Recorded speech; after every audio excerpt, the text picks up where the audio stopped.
দীর্ঘ ৩.৫ মাসের অনিশ্চয়তা ও অপেক্ষার অবসান ঘটিয়ে হরমুজ প্রণালী সফলভাবে অতিক্রম করেছে বাংলাদেশ শিপিং কর্পোরেশনের মালিকানাধীন জাহাজ এমভি বাংলার জয়যাত্রা। সোমবার দিবাগত রাত প্রায় ৩টার দিকে ৩১ জন বাংলাদেশি নাবিক ও ক্রুকে নিয়ে নিরাপদে প্রণালীটি পার হয় জাহাজটি।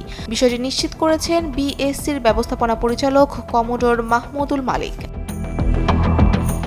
ইরান ইসরায়েলের সংঘাতের কারণে গেল ২৮ ফেব্রুয়ারি থেকে পারস্য উপসাগরে কার্যত আটকে ছিল জাহাজটি।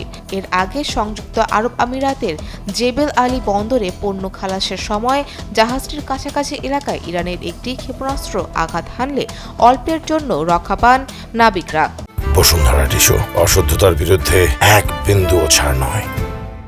প্রায় ৩৭,০০০ টন সার নিয়ে দক্ষিণ আফ্রিকার উদ্দেশ্যে যাত্রার প্রস্তুতি থাকলেও হরমুজ প্রণালী অতিক্রমের অনুমতি না পাওয়ায় একাধিকবার যাত্রা শুরু করেও সফল হতে পারেনি জাহাজটি।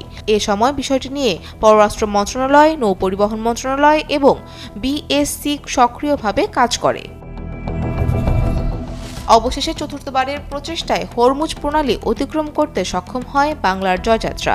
জাহাজে কর্মরত অতিরিক্ত চিফ অফিসার প্রণয় সাহাও খুদে বার্তায় নিরাপদে প্রণালী অতিক্রমের বিষয়টি নিশ্চিত করেছেন। বিএসসির তথ্য অনুযায়ী ২০১৮ সালে নির্মিত ৩৮,৮৯৪ ডেডওয়েট টন ধারণ ক্ষমতার এই ব্ল্যাক ক্যারিয়ার বর্তমানে সংযুক্ত আরব আমিরাতের ফুজাইরা বন্দরের জলসীমার দিকে অগ্রসর হচ্ছে। সেখানে বাংকারিং ও প্রয়োজনীয় ক্লিয়ারেন্স প্রক্রিয়া সম্পন্ন করা হবে।